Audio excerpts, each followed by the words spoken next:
আল্লাহর জমিনে খেলাফত ব্যবস্থা কায়েম করা, এটাই হলো আমার রাজনীতির মূল দর্শন। তবে আপনারা যেই রাজনীতি করেন সেই রাজনীতির সাথে আমাদের রাজনীতির কিছুটা পার্থক্য আছে।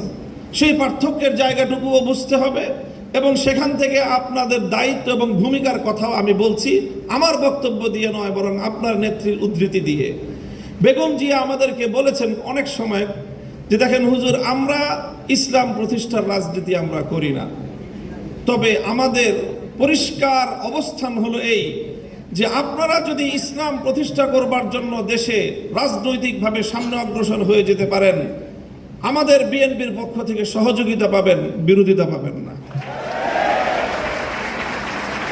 এই যে আজকে হাবিবুন নবী খান সোহেল ভাই যে কথাটা বললেন, অনেকেই বিএনপি এবং আওয়ামী লীগকে এক পাল্লায় পরিমাপ করে, আমি মনে করি এটা অনেক বড় অবিচার।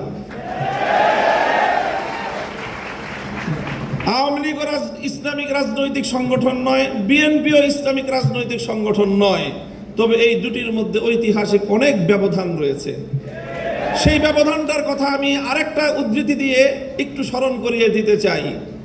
বাংলাদেশ জাতীয়তাবাদী দলের একজন মরহুম নেতা, সাবেক মন্ত্রী চৌধুরী কামাল ইবনে ইউসুফ, আপনাদের অনেকের নাম মনে থাকার কথা, তার একটা উদ্ধৃতি, তিনি একদিন এক প্রসঙ্গে বলেছিলেন, একটা কথা বলতে গিয়ে বিএনপির প্রতি তার নিজের যে অধিকার, সেই অধিকার সাব্যস্ত করতে গিয়ে বলেছিলেন যে বেটা আমি 200 বছর ধরে বিএনপি করি।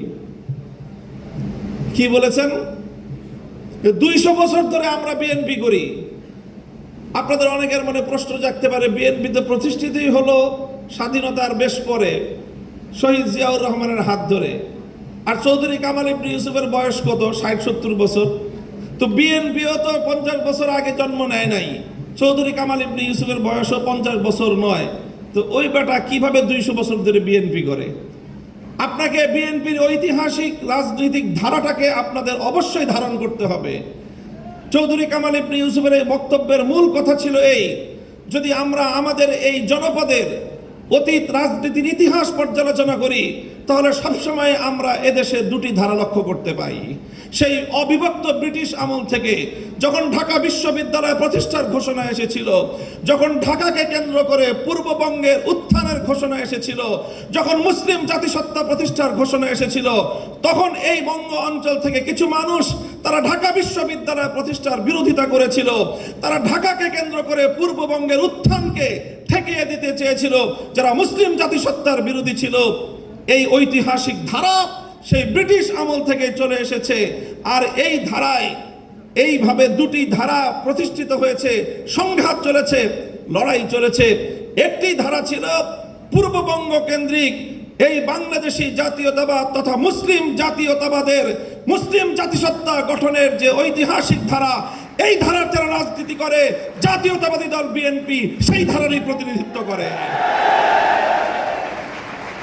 কাজে বিএনপিকে যেমন এই কথাটা মনে রাখতে হবে, যারা বিএনপির সমালোচনা করে তাদেরকে ওই কথাটা মনে রাখতে হবে। বিএনপি এবং আওয়ামী লীগ কেউই ইসলামী রাজনীতি করে না, বরং তাদের রাজনৈতিক ভিন্ন দর্শন রয়েছে।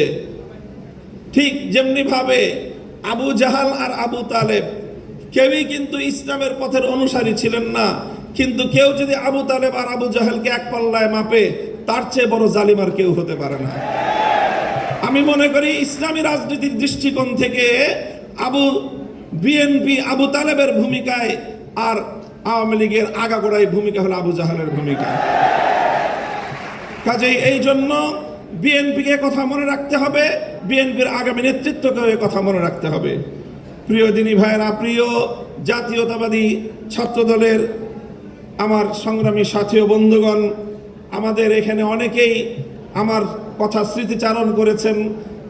এখানে উপবিষ্ট অধিকাংশ অতিথিদের সাথে আমার ব্যক্তিগত ঘনিষ্ঠতা হলো থানার গারদে, জেলখানার অন্ধকার প্রকোষ্ঠে, সেই সময়ের দিনগুলোতে যাদের সঙ্গে অন্তরঙ্গতা সৃষ্টি হয়েছে, সেই ভালোবাসা এবং সেই হৃদ্যতা একটু ভিন্নতা হয়, সেই হৃদ্যতার মধ্যে গভীরতা বেশি থাকে।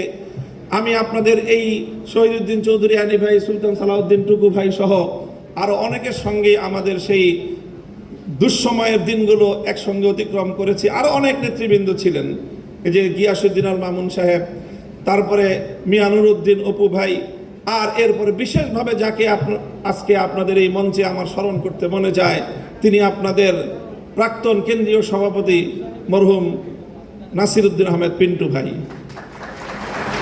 আমার জন্মস্থান আমাদের লালবাগের যিনি নেতা, যাকে নির্মমভাবে মৃত্যুর দিকে শুধু ঠেলে দেওয়া হয়েছে বলবো না, বরং যাকে পরিকল্পিতভাবে হত্যা করা হয়েছে। জাতীয়তাবাদী ছাত্রদলের একজন কেন্দ্রীয় সভাপতি পিন্টু ভাই কেমন ছিলেন, একটি কথা শুধু আপনাদেরকে স্মরণ করিয়ে দিতে চাই, যেন আপনারা তার আদর্শের অনুসরণ করতে পারেন।